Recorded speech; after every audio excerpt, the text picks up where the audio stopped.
Baik teman-teman, Assalamualaikum warahmatullahi wabarakatuh. Kami dari kelompok 3 akan mempresentasikan atau membahas mengenai hipotesis asosiatif, pengujian teknik korelasi produk moment person, korelasi serial, dan korelasi parsial. Nah, di sini kita harus mengetahui dulu ya teman-teman, apa itu hipotesis asosiatif. Nah, hipotesis itu kan ada 3, deskriptif, kooperatif, dan asosiatif. Kalau deskriptif itu untuk suatu nilai, kooperatif itu perbandingan, dan asosiatif itu hubungan. Jadi, dalam hal ini kita akan membahas mengenai hipotesis asosiatif, yaitu hubungan. Jadi, hipotesis asosiatif itu adalah dugaan tentang adanya hubungan antara variabel yang akan diuji dalam populasi. Contoh, apakah ada hubungan antara gaya belajar dan hasil belajar. Nah, itu contohnya. Jadi, apakah ada hubungan antara gaya belajar dan hasil belajar? Apakah ada hubungan antara variabel X dengan variabel Y? Nah, untuk mencari hubungan ini, kita perlu menghitung yang namanya korelasi antar variabel. Apa itu korelasi? Jadi korelasi ini merupakan angka yang menunjukkan arah dan kuatnya hubungan antara dua variabel atau lebih. Nah, jadi korelasi ini yang akan menentukan atau menunjukkan kuatnya hubungan antara dua variabel atau lebih ini. Nah, arah ini dinyatakan dalam bentuk positif dan negatif, sedangkan kuatnya hubungan itu dinyatakan dalam besarnya koefisien korelasi. Nah, hubungan yang positif itu bila nilai suatu variabel ditingkatkan, maka itu akan meningkatkan variabel yang lain. Sebaliknya, apabila nilai suatu variabel diturunkan, itu akan menurunkan variabel yang lain. Itu hubungan yang positif. Kalau yang negatif, apabila nilai suatu variabel dinaikkan, itu akan menurunkan variabel lain. Sebaliknya, apabila diturunkan, maka akan menaikkan variabel lain. Nah, jadi dalam mencari atau menguji korelasi itu ada macam-macam tekniknya, teman-teman. Ada beberapa macam tekniknya, yaitu yang kami fokuskan di sini pada materi kelompok kami itu adalah korelasi produk moment, korelasi serial, dan korelasi parsial.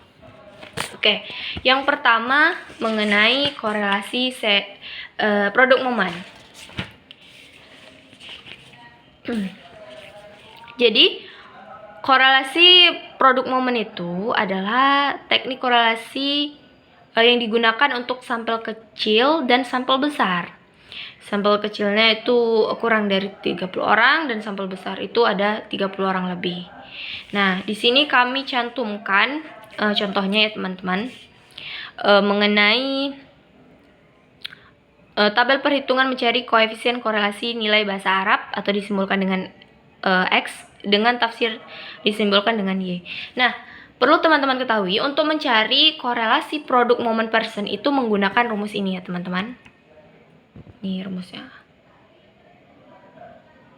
Ini nanti tampilkan di infocus. Oke. Ini contohnya tabel perhitungan mencari koefisien korelasi nilai bahasa Arab dengan tafsir. Nah, jadi nilai bahasa Arabnya itu disimbolkan dengan X dan tafsir itu Y. Nah, untuk mencari untuk mencari korelasi koefisien korelasi tadi itu kan menggunakan rumus ini. Nah, yang mana rumus ini kita harus tahu, kita harus mencari nilai n-nya, nilai jumlah mahasiswanya atau jumlah siswanya, lalu sigma x-y jumlah x dikali y-nya berapa, sigma x kuadratnya berapa, sigma y kuadratnya berapa. Nah, untuk mencari nilai-nilai ini supaya kita masukkan ke rumus, itu kita bisa menggunakan tabel bantuan, yaitu tabel perhitungan mencari koefisien korelasi nilai bahasa Arab atau X dengan tafsir. Nah, yang mana ini merupakan nilai dari X bahasa Arab atau nilai bahasa Arab, dan Y ini merupakan nilai tafsir. Dan kita harus mencari dulu X-nya, yaitu 70 dikali 80, yaitu 5.600. Begitu selanjutnya. Yang mahasiswa kedua yaitu nomor 2 itu 65 dikali 70 yaitu 4.550. Selanjutnya kita mencari X kuadratnya. X kuadratnya itu kita dapatkan dari X nilai bahasa Arab ini kita kuadratin. Kalau X kuadrat itu kan X dikali X, artinya nilainya dikali nilai ini juga, 70 dikali 70. Maka hasilnya 4.900. 65 kuadrat, 65 kali 65, 4.225. Begitu juga untuk nilai tafsir Y kuadrat, kita dapatkan dari Y kuadrat ini 80 kuadrat, 80 dikali 80, 6.400, begitu selanjutnya. Nah, udah dapat nilai-nilainya, sudah kita masukkan ke tabel. Itu kita hitung jumlahnya. Kita hitung jumlahnya, jumlah mahasiswanya kan tadi 15, artinya N besarnya itu 15. N besar ini adalah jumlah seluruh responden atau mahasiswanya, 15. Nah, untuk jumlah nilai bahasa Arabnya itu atau nilai X-nya, sigma X-nya itu adalah 1020, sigma Y-nya jumlahnya 1035, sigma X-nya jumlahnya 71.575, sigma X kuadratnya 70.900 dan sigma Y kuadratnya 72.625. Nah, kita dapatkan setelah mencari tadi menggunakan tabel tadi, kita dapatkan nilai sigma X, sigma Y, sigma X kuadrat, sigma Y kuadrat, sigma XY. Nah, baru kita masukkan angka-angka yang sudah kita dapatkan tadi ke dalam rumusnya. Kita masukkan ke dalam rumusnya. N besar ini jumlah respondennya adalah 15. Kita kalikan dengan sigma XY-nya. Sigma XY-nya ada 1035. Salah teman-teman. Sigma XY ini 71.575. Itu sigma X tadi.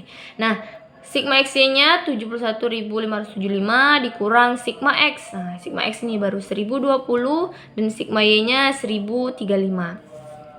Per atau dibagi akar 15 atau N tadi juga, N besar jumlahnya, jumlah mahasiswanya dikali sigma X kuadrat. Sigma X kuadrat itu 70.900.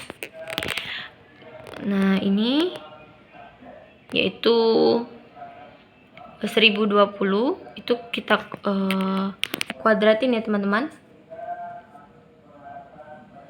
Nah, kita masukkan aja ke bawah rumusnya. N kuadrat N besar itu tadi 15, sigma Y kuadratnya itu udah berapa tadi kita cari? 72.625.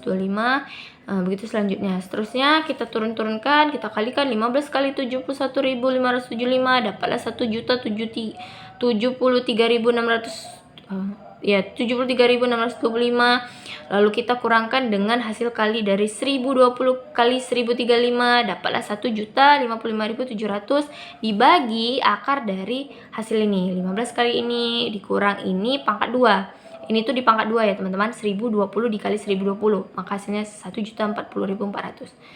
Lalu 15 dikali ini, hasilnya ini, dan dikurang dengan nilai 1035 pangkat 2 atau 1035 dikali 1035, hasilnya ini. Dah, kita kurangkan ini dengan ini, mendapat 17.925, lalu dibagi dengan hasil ini tadi. Ini dikurang ini, hasilnya ini 23.100, ini dikurang ini, hasilnya ini. Lalu ini kita kali, maka dapatnya 419 juta ya, 265.000. Wah, banyak nih duitnya. Nah, selanjutnya akar ini kita cari. Teman-teman bisa menggunakan kalkulator untuk membuktikannya ya, karena besar banget ini. 419.265.000. Nah, bisa kita kayaknya naik haji nih ya, atau umrah. Bisa nggak sih? Bisa kayaknya ya.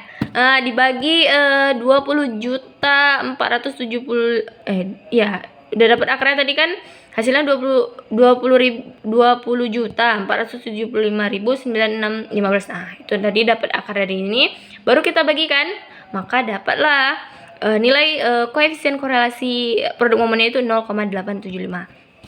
Nah, jadi bagaimana kita menentukan korelasi ini kuat atau enggak, hubungannya atau korelasinya itu kuat atau enggak, itu menggunakan tabel interpretasi koefisien korelasi produk momen. Nah, ini itu memang sudah dirumuskan oleh Sugiono memang sudah ditetapkan, teman-teman bisa lihat di buku statistik penelitian yang penulisnya itu adalah Profesor Sugiono. Nah, di sini dikatakan kan tadi koefisien yang kita dapat 0,875, berarti ada di rentan nilai 0,700 sampai 0,900. Berada di sini. Berada di ini. Itu artinya bahwa korelasinya kuat atau tinggi. Nah, selanjutnya untuk uji korelasi produk momen itu kita bisa menggunakan SPSS, terutama untuk yang datanya itu banyak atau sampelnya itu banyak. Nah, ini contohnya kami mengambil dari skripsi alumni PAI, yaitu mengenai pengaruh hubungan bimbingan guru PAI dengan kecerdasan emosional siswa, yang mana variabel bebas atau variabel X-nya itu adalah bimbingan guru PAI, dan variabel Y-nya atau variabel yang dipengaruhi itu kecerdasan emosional siswa. Nah, kenapa bimbingan guru PAI ini jadi variabel X dan kecerdasan emosional siswa ini jadi variabel Y? Itu karena bimbingan guru PAI ini itu yang mempengaruhi, karena variabel X atau variabel bebas itu yang mempengaruhi. Kalau variabel Y itu variabel yang dipengaruhi. Jadi bimbingan guru PAI ini mempengaruhi, yang dipengaruhi apa? Yaitu kecerdasan emosional siswa. Nah, di sini kami tampilkan tabel datanya. Nah, ini kita uji dengan uji korelasi produk momen menggunakan SPSS. Nah, caranya teman-teman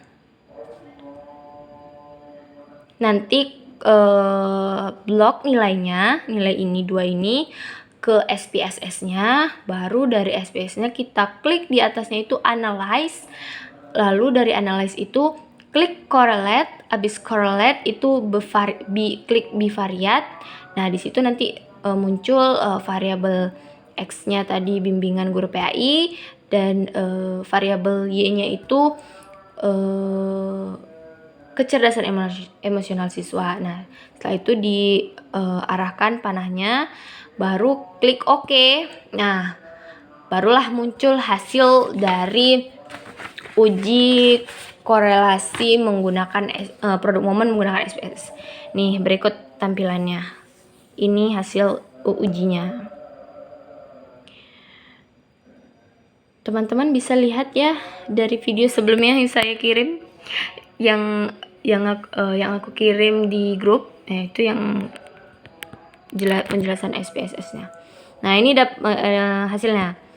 Dikatakan mempengaruhi itu apabila nilai ini apa nih? Signifikan. Nah, di sini penjelasannya, teman-teman. Nah, nih, berdasarkan nilai signifikan, itu jika nilai signifikan itu lebih besar dari 0,05, maka tidak terdapat korelasi. Maunya ada tambahan ya, lupa ini teman-teman. Kalau kurang dari 0,05 itu terdapat korelasi atau saling berhubungan. Jadi kalau patokannya lebih dari 0,05 nggak ada korelasi. Kalau kurang dari 0,05 ada korelasi. Nah, kalau ini kurang dari 0,05 teman-teman, 0,00. Jadi ini berkorelasi. Sekian penjelasan mengenai uji korelasi produk momen. Mudah-mudahan dapat dipahami.